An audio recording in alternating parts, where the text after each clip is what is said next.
out of the relationship and you want to be inside the relationship as if it's a structure, a shelter, an umbrella that you can just stay under. But the truth is, when you're under that umbrella, the umbrella keeps moving because the person doesn't act how you want, or you suddenly feel insecure or whatever, right? So no, we discover this and rediscover it, that there is no there. I feel like now, being partnered, I'm having to sort of relearn the lessons that I was learning anyway while I was single, which is like, oh fuck, there is no there, and there's that Yeah. there's that beautiful illusion that keeps resurrecting itself, that Yeah. like, if you just X, then you'll get to X.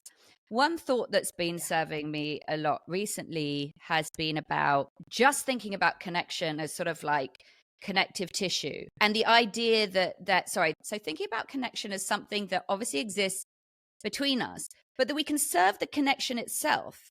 That it's not so much about you or me, it's about this invisible tissue that exists between us, that's part of a beautiful web that has gotten frayed over time for all the reasons.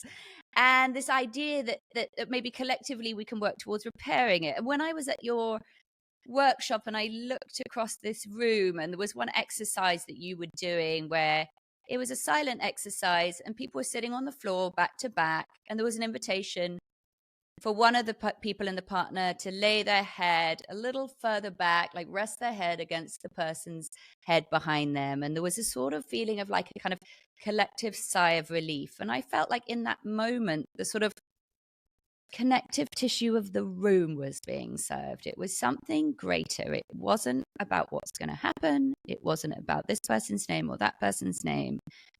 It was about this beautiful thing that exists between all of us. And I find that quite a special idea, because kind of gets you out of the fucking lonely ego for a minute.